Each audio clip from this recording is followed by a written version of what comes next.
सगळ्यात आनंदाची गोष्ट ही आहे की आपल्याकडचं हे देशातलं पहिलं शहर असेल की जिथे झाडाचा महोत्सव साजरा होतो, एका विशिष्ट झाडाचा महोत्सव साजरा होतोय।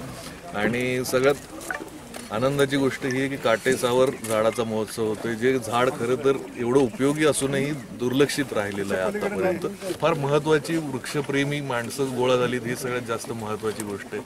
काटेसावर वाढवण्यासाठी आणि काटेसावर जपण्यासाठी हा जो महोत्सव आहे, या महोत्सवाला तुम्ही सगळे उपस्थित आहात याबद्दल तुमचे आभार। आपण हा साताऱ्यामध्ये काटेसावर हा महोत्सव घेत आहोत। म्हणजे पूर्वीची जंगलं होती, काटेसावर, भुजपांगरा, पळस, ते सगळे नष्ट झाले। ते लोक त्या वनस्पतीने ते जागा घेतलेली आणि ते जे एक झाड होतं ते एकच दुर्मिळ तिथे शिल्लक होतं आणि त्याच्यापासून आपण ते जे आता रोपं तयार करून त्या ज्या भागात जी झाडं नष्ट झालेली ती झाडं परत काटेसावरची तयार करून त्याची आपण जर लावली तर खऱ्या अर्थाने आपण पक्ष्यांसाठी न्याय दिला असं मला वाटतं। काटेसावर हे आपलं भारतीय देशी झाड आहे आणि त्याच्यावर जी बॉम्बॅक्स इनसिग्निया म्हणून एक दुसरी पांढरी सावर ही शहरामध्ये वगैरे लावली जाते, त्याच्यावर कुठलेही पक्षी येत नाहीत। पण जी आपली गुलाबी काटेसावर आहे, ज्याला आपण शाल्मली किंवा बॉम्बॅक्स सिवा असे शास्त्रीय नावाने ओळखतो, तर 42 पक्ष्यांची नोंद झाली आहे। त्याच्यापेक्षा पण अधिक पक्ष्यांची नोंद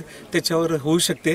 काही त्याच्यावर नेक्टर म्हणजे मधुरच घ्यायला येतात, काही त्या पाकळ्यांचा जो जाडसर मांसल भाग आहे तो खायला येतात आणि जे तृणपक्षी प्राणी आहेत त्याच्यामध्ये सांबर, भेकर, ससा, आपल्या महाराष्ट्राचा राज्य प्राणी शेकरू, त्याचबरोबर पिसोरी, सगळ्यात लहान हरीण, अशा सगळ्या प्राण्यांचा एक तो रक्षण करता आहे। त्याला बर्ड ज्यूस बार किंवा आपण क्वीन ऑफ द फॉरेस्ट म्हणूया। तर होळीच्या सणाला हा वृक्ष मोठ्या प्रमाणात तोडला जातो, ह्याच्या काटेसावरच्या झाडाच्याच घेतल्या जातात आणि हा वृक्ष त्या स्थानिक भागातून कमी कमी होत चालला आहे। म्हणजे पुढच्या होळीसाठीचं झाड आत्ता सिलेक्ट केलं जातं की पुढच्या वर्षी, आणि त्यामुळे उन्हाळ्यामध्ये पाण्याचे साठे वगैरे सगळे आटले जातात, नैसर्गिक झरे वगैरे, तर पक्ष्यांना जे पाणी मिळतं जंगलामध्ये किंवा मधुरच मिळतो तर ह्या काटेसावरीच्या झाडापासून मिळतो। बाकी त्याचा पारंपरिक औषधी पद्धतीमध्ये खूप चांगला उपयोग आहे। त्याच्या कोवळ्या बोंडाची भाजी करतात, अंगदुखीवर त्याच्या पाकळ्या खाल्ल्या जातात। बरेच मलेशिया, थायलंडमध्ये त्याचा जॅम, जेली असे विविध पदार्थ आहेत। जवळजवळ 11 प्रकारच्या रेसिपी त्याच्या पाकळ्यांपासून आहेत।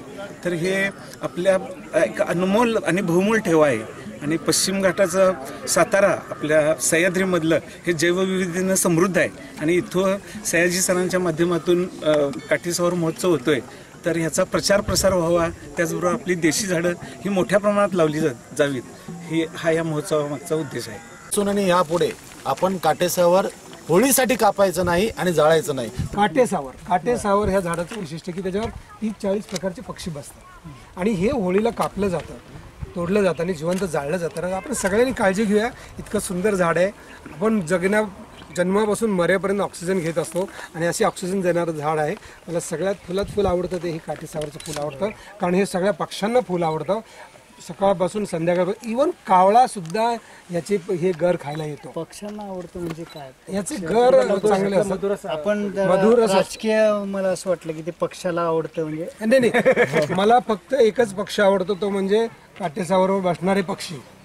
कुठलाही राजकीय पक्षी आवडत नाही, पक्षी आवडतात। आणि साताऱ्यामध्ये काटेसावर महोत्सव होतोय, तर काटेसावर वर जास्त पक्षी बसतात।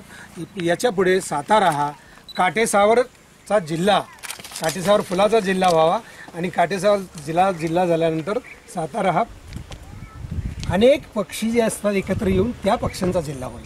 मला असं वाटतं की मला आनंदी जगायचं आहे आणि आनंदी जगायचं असेल तर निसर्गात राहिलं पाहिजे, पक्ष्यांच्या सानिध्यात राहिलं पाहिजे, अनेक पक्षी जे आहेत त्यांच्या सानिध्यात राहिलं पाहिजे, झाडांच्या सानिध्यात राहिलं पाहिजे. कारण ते आपण किती उन्हातनं चाललो की आपोआप आपली पावलं थांबतात झाडाखाली. झाड किती मायेनं सगळ्यांना जवळ घेतं.